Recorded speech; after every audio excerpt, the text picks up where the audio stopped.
Good morning दोस्तों। तो as usual काम चालू है और अभी तक ख़त्म नहीं हुआ है और आगे भी पता नहीं कितने दिन चलेगा, मुझे तो नहीं पता। ये तो कंटिन्यूसली खींचे जा रहे हैं काम को, देखते हैं कब तक कंप्लीट होगा। तो दिन बहुत अच्छा निकला हुआ है और सुबह का समय है, धूप काफ़ी खिली खिली अच्छे से निकल गई है और कारपेंटर लोग आ गए हैं, अपना काम कर रहे हैं। वो सुबह 8 बजे ये पधार जाते हैं और अपना काम शुरू कर देते हैं। और देखिए हस्बैंड जी और मुझे आज थोड़ी सफाई भी करनी थी और आज मेरा व्रत था, तो मैंने आज डिसाइड कर लिया सबको व्रत वाला खाना खिलाऊंगी। तो सिंघाड़े को तल लिया था घी में, जीरा वगैरह डाल के और मूंगफली वगैरह सेक के सबको ब्रेकफास्ट में वही दे दिया था। तो ये बताइए क्या सब्ज़ी है? ये है राजस्थान की सांगरी, फेमस सांगरी की सब्ज़ी है जो कि आज मैं बनाऊंगी। तो उसको रात को मैंने भिगो के क्या है कि रख दिया था, क्योंकि रात को उसको भिगोना पड़ता है। सुखा लेते हैं ना उसको, जब हरा रहता है तो उसको अगर साल भर आपको स्टोर करना है तो उसको सुखाना पड़ता है, तो सुखा के रख लेते हैं और जब बनाना होता है तो एक रात पहले आप उसको भिगो सकते हैं। तो देखिए आज कर रहे हैं साफ़ सफाई पंखे की।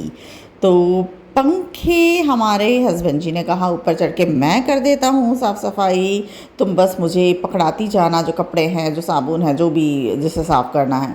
तो बस आज वो लगे हुए हैं और आज इलेक्ट्रिशियन भाई साहब भी आए हैं कि उन्हें सारे लाइट्स लगाने थे कमरे में, तो वो भी अपना काम कर रहे हैं। तो साफ़ सफाई पंखे की हम कर चुके हैं, मतलब अभी रसोई के पंखे बाकी हैं, वो बाद में साफ़ करेंगे। तो देखिए चाय वाय सबका मतलब मैं दे चुकी थी। ये दोबारा बनाया है चाय, जैसे 10 बजे 11 बजे के टाइम दोबारा बनता है। तो हमारी रानवा जी भी आ गई, उनका भी व्रत है तो उनको भी दे दिया है व्रत वाला, अपना ब्रेकफास्ट कर रही हैं। और कारीगर इन लोगों को भी मैंने मतलब चाय वगैरह दे दिया था और सभी नाश्ता तो अपना कर चुके थे। और अब हस्बैंड जी नहा धो चुके हैं और नहा के वो अभी बाहर कोई सामान लेना है, तो बस उसी के लिए वो जा रहे हैं। और देखिए सब्ज़ी बन चुकी है, ये सांगरी की बहुत ही मतलब पौष्टिक होती है। ये जो सब्ज़ी है बहुत पौष्टिक होती है। तो सब्ज़ी तो बन गई है, लेकिन अब एक अलग सब्ज़ी भी बनानी पड़ेगी, क्योंकि हमारे बेटा जी जो है वो नहीं खाते हैं। और इसी बीच मैंने लगा लिया था अपने सिर में मेहंदी, तो मेहंदी भी लगाना बहुत ज़रूरी है बालों के लिए, तो वो भी लगा लिया था। और मैं साफ़ सफाई भी कर रही थी और सब्जियों को धो के मतलब काट रही थी। और इसके साथ मैं बनाऊंगी भिंडी की सब्ज़ी और थोड़े से आलू गोभी की भी सब्ज़ी बनाऊंगी। तो बस वही तैयारी कर रही थी, धो धा के रख लिया था। अब काटूंगी पीटूंगी उसको बनाऊंगी। और तब तक मतलब दो घंटे जैसे बालों में मेहंदी रखनी होती है, तो यही काम करते करते 2 घंटे जो है वो निकल जाएंगे। देखिए गोभियों को भी मैंने काट लिया था, अब आलू काट लेती हूँ, क्योंकि आलू गोभी जो है बेटे को तरी वाली जो सब्ज़ी है वो आलू गोभी बना दूंगी। और सूखी सब्ज़ी में जैसे भिंडी मैंने धो के रखी है तो भिंडी भी तैयार करके दे दूंगी। वो पता है ना कि बच्चे मतलब उनको जो पसंद होता है वो वही खाते हैं और उनको ज़बरदस्ती हम कुछ खिला नहीं सकते हैं। जब तक छोटे हैं तब तो फिर भी खा लेते हैं, लेकिन बड़े होने के बाद तो वो बिल्कुल ही नहीं खाना चाहते कोई भी सब्ज़ी। तो बस देखिए यही काम कर रहे थे। तो इलेक्ट्रिशियन भैया को क्या है कि हाथ थोड़ा सा उनका कट गया था, तो बस वही हस्बैंड जी उनको पट्टी कर रहे हैं। अब उनको हॉस्पिटल लेके जाएंगे कि भाई टिटनेस वगैरह का मतलब इंजेक्शन लगा देते हैं, क्योंकि भाई काम करते करते कहीं कभी कभी लग भी जाता है। तो बस वही खून मतलब निकल रहा था, तो पट्टी उनका कर दिया है, अब उनको लेके गए हैं हॉस्पिटल। तो देखिए यही बस वो लाइट्स लगा रहे थे, तो वही कोई अंदर पाती रह गई होगी, तो उसी में उनका हाथ जो है वो कट गया था। देखिए लाइट्स पड़े हैं जिनको वो लगा रहे थे, गेस्ट रूम और बेडरूम दोनों में लाइट आज लगाना था, तो बस वही तैयार कर रहे थे। और ये देखिए हेडबोर्ड तैयार हो रहा है हमारे जो बेड है उसके बैक साइड का, तो वो लोवर्स लगा रहे हैं जो उसके कॉम्बिनेशन में जो ऊपर लगाया है उसी के कॉम्बिनेशन में उधर बैक साइड में भी लग रहा है। और आपको अब लुक पता चल गया होगा कि बेडरूम का किस तरीके का लुक आने वाला है, लेकिन फाइनल लुक जब हो जाएगा तो मैं बाद में आपको बताऊंगी। तो देखिए ये मॉर्निंग नेक्स्ट डे मॉर्निंग का है और ये दिन है धनतेरस के दिन का जो व्लॉग है ये। तो वो 2 प्लास्टिक के जैसे डब्बे पड़े थे, तो उनको वो कबाड़ी वाले आते हैं ना, तो बस उनको थमा दिया था कि भाई ले जाओ। और हम ब्रेकफास्ट करने बैठे थे, जैसे मॉर्निंग का जो ब्रेकफास्ट है, तो बस बेटा जी भी आ ही गए थे। तो बस हम डिस्कस कर रहे थे, जैसे हमें लेना था न्यू टीवी लेना था, तो उसी के बारे में जैसे फीचर्स वगैरह हम सर्च कर रहे थे और कौन सा ऑर्डर करना है यही हम देख रहे थे।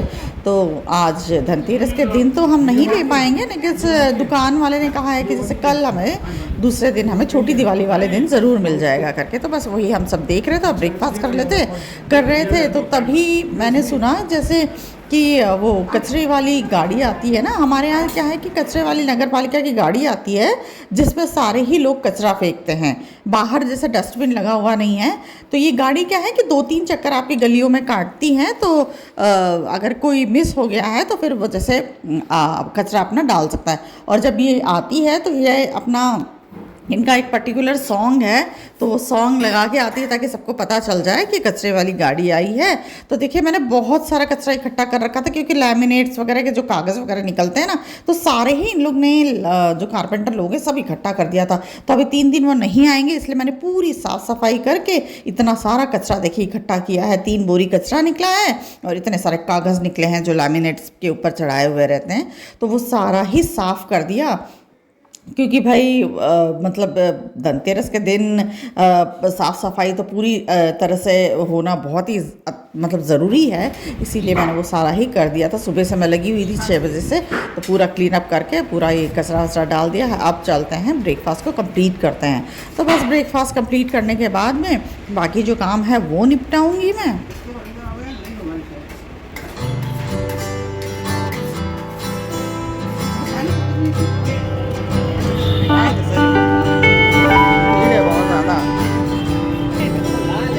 तो बस अब शाम हो चुकी है और शाम को 4 बज रहे हैं। तो 4 बजे मैं आई थी शॉपिंग करने के लिए धनतेरस के दिन की। तो वो देखिए शॉपिंग क्या करें, इतनी ज़्यादा भीड़ है हर जगह, हर गलियों में और हर दुकान पे आपको इतनी भीड़ दिख रही है कि क्या बताएं। फिर भी शॉपिंग तो भाई करनी है, सामान तो लेना ही है। तो आज मैं लूँगी, जैसे बर्तनों में मुझे लेना था, ये बर्नी दूध की लेनी थी। तो जब भी कभी मुझे 4 किलो या 5 किलो दूध मंगाना पड़ता था ना, तो मुझे बहुत परेशानी होती थी। वो प्लास्टिक पॉलीथीन में बांध के देते थे, तो उसको निकालने में बहुत परेशानी होती थी। तो मैंने लिया है, जैसे ये 6 किलो वाली बर्नी है, ये लिया है कि कभी दुकान से मतलब उसे दूध मंगाना पड़े तो बर्नी के अंदर डायरेक्ट ही वो दे देते हैं, तो आसानी से मतलब हम उसको घर में टोप में निकाल के जैसे गर्म कर सकते हैं। तो इसीलिए मैंने ले ली थी 6 किलो की बर्नी। और उसके साथ ही मुझे लेना था, जैसे भगोने लेने थे, 2 भगोने मुझे लेने थे। जैसे एक तो आधा किलो वाला और एक आधा किलो से ज़्यादा, मतलब 1 किलो का लगभग। तो 2 मुझे वही भगोने ले रहे थे दूध के लिए, तो दूध के लिए चाहिए थे। तो देखिए बर्नी तो मैंने चॉइस कर ली थी, और 2 भगोने देखिए ये मतलब हैवी बॉटम का लिया है मैंने, अच्छी क्वालिटी का, ताकि दूध जो है वो जल्दी मतलब नीचे जैसे गरम करते हैं या कुछ चीज़ बनाते हैं तो चिपक जाता है ना, तो वो ना चिपके। तो देखने से ही पता चल रहा है कि देखिए कितना हैवी बॉटम है उसका, और हाथ में लेने से भी पता चला कि बहुत हैवी बॉटम है। तो बस ले लिया था, और वो बर्तनों पे जैसे नाम लिखते हैं ना, तो वही मैं लिखवा रही थी और हस्बैंड से बिलिंग कर रहे थे। तो धनतेरस के दिन मैंने ये जो बर्तन हैं वो लिए थे। और उस आप भी बताइएगा कि आपने धनतेरस का क्या शॉपिंग की करके। और टीवी भी मैंने ऑर्डर किया था, लेकिन वो धनतेरस वाले दिन नहीं, दूसरे दिन मतलब आएगा।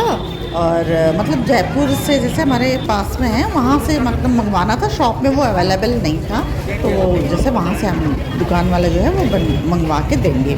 तो बस अभी ये सारा सामान जो डेकोरेशन का है वो भी मैंने ले लिया था। और लास्ट में लेने लगी थी मैं दिए, क्योंकि दिए तो भाई चाहिए ना। तो दिए मैंने 101 दिए लिए थे यहाँ से, और दिए के यहाँ भी काफ़ी भीड़ थी। और लेकिन दिए देखिए कितने अच्छे लग रहे हैं ना, सारे अलग अलग कलर्स के भी हैं और मिट्टी के कलर के भी हैं। तो मोस्टली मैंने मिट्टी का लिया है, और 5-6 दिए जो है वो मैंने कलरफुल भी लिए हैं जलाने के लिए, क्योंकि छत वगैरह सारा ही हम दियों से सजाते हैं। तो उसके लिए जो मिट्टी के दिए हैं वो मैंने ले लिए थे, और बाकी कलरफुल जो है माता जी के सामने में जलाऊँगी।